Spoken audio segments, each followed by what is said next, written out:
यही तो सेंटेंस है जिसका गुर सीखना है आपको, डॉक्टर आरिफ ने भी बताया होगा कि सीखना चाहिए आपको। तो याद रखें कि पहला पैराग्राफ में पहली लाइन टॉपिक सेंटेंस होती है और उसके बाद उसकी एक्सप्लेनेशन डिटेल्स होती हैं वर्ड्स के हिसाब से, और आखिर में उसको कंक्लूड कर दिया जाता है। दैट इज वाई आपको पैराग्राफ का असूल होना चाहिए। सो पहला पॉइंट फिर दोबारा से सुन लें, क्वेश्चन के कीवर्ड्स को पढ़ के क्वेश्चन समझना, पैराग्राफ में जाते हुए ये असूल ज़हन में रखना कि उसमें सिर्फ एक आइडिया डिस्कस होगा, और दूसरा कि उसके टॉपिक सेंटेंस के मुताबिक अपने आप को लेके चलना ताकि आपको पूरा पैराग्राफ आसानी से समझ आ सके, और चौथा उस पैराग्राफ को पढ़ते हुए उसकी टोन को समझ लेना। अगर ये चार काम आप शुरू में कर लेते हैं, राइट, तो आपको पैसेज को पढ़ने के बाद सवालों के जवाब देने आपके लिए आसान हो जाएंगे। क्योंकि जब आप पैसेज करेंगे, अब मैं आता हूं स्क्रीन के ऊपर, जब आप पैसेज पे जाएंगे तो उसकी रीडिंग स्ट्रेटेजी क्या है, ये SQ3R टेक्निक मैंने पहले बताई थी, ये भी बता रहा हूं और दूसरी चीजें भी बताता हूं कि पैसेज के अंदर आपने जब जाना है तो इसको देखते हैं जरा में कि जो कंपोजिशन के अंदर आपको पैसेज दिया जाता है वो तो आपके पेपर के सामने होगा और उसको आपने सेगमेंटाइज करना होता है। इस केस में आपको इतना लंबा चौड़ा पैराग्राफ तो दिया नहीं जाना, छोटा सा 3-4 लाइनों का पैराग्राफ बनाया जाएगा। वो मैं अभी आपको एग्जांपल्स भी दूंगा जैसे मैंने अभी दी है, और इस तरह की एग्जांपल अभी करवाऊंगा भी। और आपने जब क्वेश्चन को पढ़ लिया होगा तो इन 3 टेक्निक्स के जरिए अप्रोच करना है। वो कैसे है, ये जो लफ्ज आप सुनते रहते हो स्कैनिंग एंड स्किमिंग, इसको लोग बड़ा मिसअंडरस्टैंड करते हैं। इसके बारे में लोगों का ख्याल है कि स्कैनिंग का मतलब है यानी स्कैनिंग और स्किमिंग से कुछ लोग टीचर कहते हैं कि नहीं करनी, क्योंकि उनके दिल में होता है कि फटाफट सिर्फ जवाब तलाश करेगा और मेन चीजों को मिस कर देगा, वो इसलिए टीचर्स मना करते हैं। कुछ लोग कहते हैं कि स्कैनिंग स्किमिंग करनी चाहिए। तो रियलिटी ये है कि scanning and skimming is the part of the reading, inevitable part of the reading. कैसे? स्कैनिंग का मतलब यह है कि जैसे ही आपने क्वेश्चन के कीवर्ड पढ़े तो लाशौरी तौर पर आप तलाश कर रहे हैं कि उस कीवर्ड से रिलेटेड इंफॉर्मेशन मिल जाए। उस अमल का नाम स्कैनिंग है, उस अमल का नाम स्कैनिंग है। It's not a different process. लेकिन यहां पर आप शौरी तौर पर स्कैन करना शुरू कर दें, यानी क्वेश्चन के कीवर्ड को ज़हन में रखते हुए आपका फोकस वहां पे होना चाहिए कि मुझे जवाब कहां मिलेगा। इसको स्कैनिंग कहते हैं, या दूसरे अल्फाज में सर्वे कहते हैं। किसी जगह पे सर्वे लिखा होता है, किसी जगह पे स्कैनिंग होता है, और कंफ्यूज नहीं होना, एक ही बात है। स्कैनिंग करते हुए जैसे ही आपको ये लगे कि ये हिस्सा या ये लाइन जो है इस पे जवाब आ गया, उस लाइन को अंडरलाइन कर लें। उस अमल का नाम स्किमिंग है, उस अमल का नाम स्किमिंग है। ये 3R में वही टेक्निक है, स्किमिंग। यानी जैसे ही आपने क्वेश्चन पढ़ा, कॉन्शियसली आपने तलाश का अमल किया शुरू, इसको स्कैनिंग कहेंगे। The moment you find the clues in the paragraph के यहां पर इन लाइनों में आंसर हो सकता है, उस पॉइंट को या उससे रिलेटेड पॉइंट को अंडरलाइन करने का नाम स्किमिंग है। ये अमल अगर आप क्वेश्चन पढ़ने के साथ साथ कर लें तो आपका आधा मसला हल हो गया। आप कुछ चीजों को पॉइंट आउट कर लेते हैं कि अच्छा यहां मुझे जाना है। अभी आप क्वेश्चन अटेम्प्ट नहीं कर रहे, अभी सिर्फ क्वेश्चन पढ़ने के बाद आपने जनरलाइज्ड फॉर्म में सर्च किया और सर्च करके इंपॉर्टेंट एरियाज को अंडरलाइन कर लिया। जब आप इंपॉर्टेंट एरियाज को अंडरलाइन कर लेंगे तो फिर आप उसकी इन डेप्थ रीडिंग करेंगे। इन डेप्थ रीडिंग को हम रिसाइट कहते हैं, रिसाइट करना। इन डेप्थ रीडिंग के 2 तरीके हैं। एक एरिया वो आएगा जहां पर आपको स्पीड को थोड़ा स्लो करना है, क्योंकि आपको रुकना है, ठहरना है और उस पॉइंट को समझना है। रुकने ठहरने के अमल के लिए 2 टर्मिनोलॉजीज यूज होती हैं। एक को हम कहते हैं स्लो डाउन, दूसरी नाम है इंटेंसिव रीडिंग। यानी पैराग्राफ की रीडिंग के दौरान कुछ जगहों पर इंटेंसिव रीडिंग करनी पड़ेगी और कुछ जगहों पर एक्सटेंसिव रीडिंग करनी पड़ेगी। जिन जगहों पे इंटेंसिव रीडिंग करनी पड़ेगी उस नाम के लिए दूसरी टर्मिनोलॉजी यूज होती है स्लो डाउन हो जाना, जिसका मतलब यह है कि आपने थोड़ा स्लो होकर गौर करके पढ़ना है। और जिस जगह पर आपको एक्सटेंसिव रीडिंग करनी है वहां पर टर्म हम यूज करते हैं स्पीड अप की, यानी ऐसी जगह जहां पर आपको ज्यादा रुकना, ठहरना, उलझना नहीं है, बस सरसरी सा पढ़ें और आगे चले जाएं। तो ये दोनों अप्रोचेज, इंटेंसिव और एक्सटेंसिव, आपको पैराग्राफ के दौरान अप्लाई करनी है according to the sense of the passage. कैसे पता चलेगा कि आपको यहां पर स्लो होना है और यहां पर आपको एक्सटेंसिव यानी स्पीड अप करना है? उसके कुछ क्लूज हैं, वो क्या हैं वो मैं आपको दिखाता हूं। कि आपको कहां पर स्लो डाउन होना है या स्पीड अप होना है।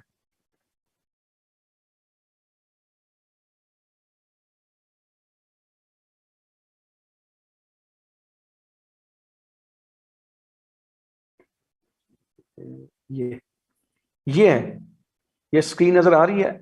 ये जो हिस्से आएंगे जहां पर डिफिकल्ट वर्ड्स नजर आए, जहां पर आपको लगे कि अनफेमिलियर वर्ड्स हैं, कभी आपने पहले पढ़े नहीं है, थोड़ा रुक जाए, कोई हर्ज नहीं, वहां पर समझने की कोशिश करें। जहां पर एब्स्ट्रैक्ट वर्ड्स आए, एब्स्ट्रैक्ट आइडियाज आ जाएं, उस जगह पे रुक जाएं। जहां पे कुछ सेंटेंस बड़ा लंबा चौड़ा हो, इंट्रिकेट किस्म का हो, मुश्किल हो, कॉम्प्लेक्स हो, रुक जाए, स्लो हो जाए। जहां पे जैर्गन यूज हो, वहां पर रुक जाए। एक्सटेंसिव रीडिंग का मतलब है जहां पर आपको ऐसी एग्जांपल्स हैं जो आपको पहले ही ऑलरेडी बात समझ आ गई, एग्जांपल पढ़ने की जरूरत नहीं, अननेसेसरी है, वहां पर आप थोड़ा तेज हो जाए। इसका मतलब ये नहीं कि उसको इग्नोर कर दें, उसको थोड़ा तेज हो जाए, यानी उधर रुकने की कोशिश ना करें। डिटेल्स आ रही हैं और आपको पता है, ऑलरेडी समझ आ गई बात, डिटेल्स हैं, बस आप उसको जनरली पढ़ लें, सिंपल मटेरियल वहां पर पढ़ लें। तो ऐसी जगहों पर आपको ये अमल करना होता है। ठीक है जी। तो ये आप रखेंगे स्लो डाउन और स्पीड अप की स्पीड, जिससे आपको जहां पर रुकना होगा वहां पे पता चल जाएगा। और देन आखिर में आंसर को रीटेल करना है, तो उसके लिए रिफ्लेक्ट करना है। अब रीटेल करने वाला काम तो आ गया आपकी कंपोजिशन में, क्योंकि वहां पर आपको सेंटेंस को रिकंस्ट्रक्ट करना है। यानी पहले आप गौर करें कि ये जो लाइनें हैं ये क्या कह रही हैं, क्या ये लाइनें मेरे उस क्वेश्चन के कीवर्ड के मुताबिक जवाब दे रही हैं। अगर तो आपको लग रहा है कि ये वो लाइनें यही जवाब दे रही हैं, तो अब क्वेश्चन के मुताबिक उस जवाब को दोबारा कैसे मैं डिजाइन करूं कि कोई डाउट ना रहे, इस अमल को करने का नाम है रिफ्लेक्ट। और जब उसको रीडिजाइन करेंगे तो उसको कहते हैं रिकंस्ट्रक्ट करना। ठीक है ना। तो वो रिकंस्ट्रक्ट करके आप जवाब दे देंगे। लेकिन इस स्क्रीनिंग के अंदर आपको रीटेल तो करना ही नहीं है, आपको सिर्फ रिफ्लेक्ट करना है। वो जो चार ऑप्शन दिए गए हैं, उन चारों के ऊपर बड़े गौर से ध्यान से देखना है कि which option matches the demand of the question, which question matches the demand of the question, which option, sorry, whatever the option or whichever the option that matches with the demand, उसको आपने select करना है। तो ये process ऐसे होगा। Right ji. I hope कई बात की समझ आ गई होगी। ये जो सारी बातें मैंने बताई हैं डिकोडिंग द टेक्स्ट, ये वही है कि टॉपिक को पहले समझ लें, फिर उसके की आर्गुमेंट पे फोकस करिए। टोन ये मैं बता चुका हूँ, क्वेश्चन के कीवर्ड्स की टेक्निक मैं बता चुका हूँ, वर्ड चॉइसेस में वर्ड पेनिट्रेशन मैं ये समझा चुका हूँ, स्लो डाउन स्लो स्पीड ये समझा चुका हूँ। अब यहाँ पर दो ट्रू फॉल्स की सेंसिंग ये भी मैं आपको समझा चुका हूँ। अब दो पॉइंट्स बड़े इंपॉर्टेंट है। ये वाला जो पॉइंट है two what's and one why, ये वाला और आगे वॉइस टेक्निक वाला, इन दोनों को मिला के पढ़ लें, समझ लें ये क्या है। बेटा ये दो जो पॉइंट्स हैं, two what's and one why और वॉइस टेक्निक, ये आपको एग्जाम्स के लिए नहीं बता रहा हूं, ये बता रहा हूं for the practice, for the sake of practice I am telling you what I want to tell you. देखो, अगर आप अपनी रीडिंग सेंसिबिलिटी को इंप्रूव करना चाहते हो, तो जब आप प्रैक्टिस करो, तो जब आपका क्वेश्चन गलत हो, उसको एनालाइज सही तरीके से करना शुरू कर दो। और अगर वो एनालाइज करना सही शुरू कर दोगे, तो आपकी आहिस्ता आहिस्ता खुद ब खुद रीडिंग सेंसिबिलिटी बढ़ जाएगी। यानी कि आपको 70% काम करेगी आपकी रीडिंग सेंसिबिलिटी को इंप्रूव करने में।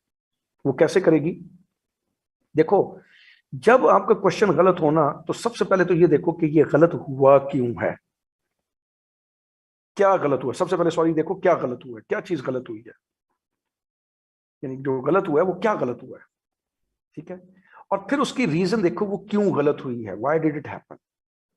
ये जो वाई है, इसकी कुछ रीजंस हैं। यानी कोई भी सवाल का जवाब जब गलत होगा, उसके पीछे कोई रीजंस होंगी। स्क्रीनिंग टेस्ट में खास तौर पर तो मैं आपको बता रहा हूँ रीजंस क्या होंगी। वो है ये वॉइस टेक्निक। वॉइस टेक्निक का मतलब है कि ये आपको रीजन तक पहुंचने में मदद करेगी। क्या आप वोकैबुलरी को सही समझ नहीं सके थे? क्या ये वजह बनी है? क्या आपने किसी वोकैबुलरी को या किसी पोर्शन को ओवरलुक किया है? क्या किसी पॉइंट को आप सही तरीके से आइडेंटिफाई नहीं कर पाए? क्या आपके रवैये में मसला था कि केयरलेस थे? और क्या आप एलिमिनेशन टेक्निक को सही तौर पर अप्लाई नहीं कर सके? आपको ये रीजन एग्जैक्ट जाननी है क्या है। ठीक है। अगर आपको लगता है कि मेरा मसला केयरलेस था, मैं थोड़ा तेजी से पढ़ गया था, तो अब आप इस आदत को कंट्रोल करने की आदत डालें। अगर आपको लगता है कि मैं वोकैबुलरी का मसला आ रहा है, तो आप हमेशा वोकैबुलरी के वाले क्वेश्चन में हमेशा कॉन्टेक्चुअल गेस करने की कोशिश करें, ना कि लिटरल मीनिंग पे जाने की कोशिश करें। अगर आपको एलिमिनेशन का मसला है कि आप एलिमिनेशन है, तो सबसे पहले इसका मतलब है कि आप आंसर्स पे, और यहां पर ये बड़ी इंपॉर्टेंट बात याद रखें, क्वेश्चंस के ऑप्शन जो आपको मल्टीपल दिए जाते हैं, उन ऑप्शंस में राइट आंसर को ढूंढने से पहला काम करना ही यह है कि सबसे पहले एलिमिनेट करें जो ऑप्शन नहीं है। गलती क्या होती है कि लोग पहले जवाब ढूंढने बैठ जाते हैं। 4 ऑप्शन है तो डायरेक्ट जवाब ढूंढ रहे हैं, यह गलत है।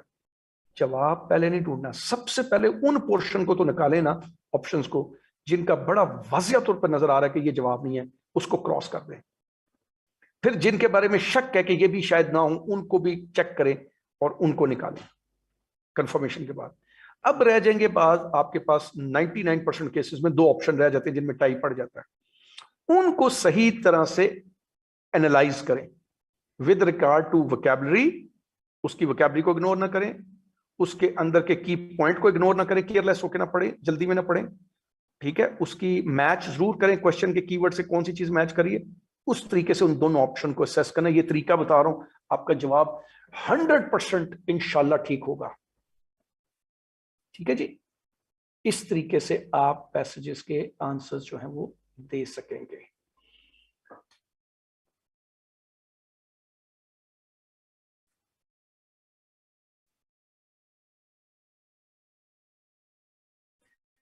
अब अगर आपने ये पढ़ लिया जी, तो आपके सबने पढ़ लिया होगा। And now I show you the question number 1। So option A का आपने इस पर से सिलेक्ट करना है, keep your answers with you. मैं आपको खुद बताऊंगा, फिर आप बताइएगा कि ठीक है कि नहीं। क्वेश्चन 1 के बाद अब I am going to question number 2 after 5 seconds. I'm going to question number 2. This is question number 2.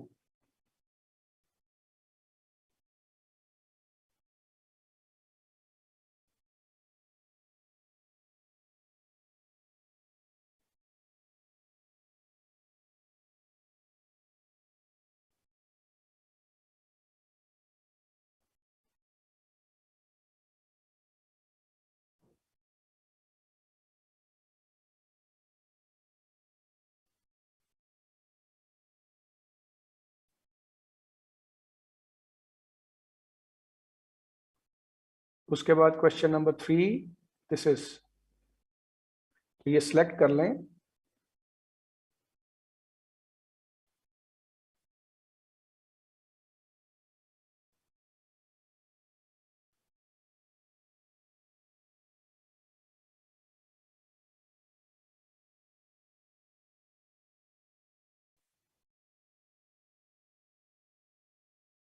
Ji, should I tell you the answers? आपको आंसर्स बताऊं जी, अगर आपने नोट कर लिए तीनों के? Okay, now ready for the answers. Question number 1 का है B, B for bat. Question number 1 का है B, B for bat. Question number 2 का है E, E for elephant. Question number 3 का जवाब है D, D for dog. So BED, अगर इसको मिलाएं तो एब्रीवेशन बेड बनता है,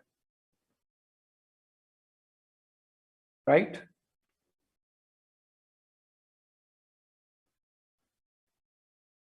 जी, मैंने सिर्फ जवाब खुद से बताया, स्क्रीन कैसे मूव होगी, स्क्रीन मैंने मूव नहीं की ना।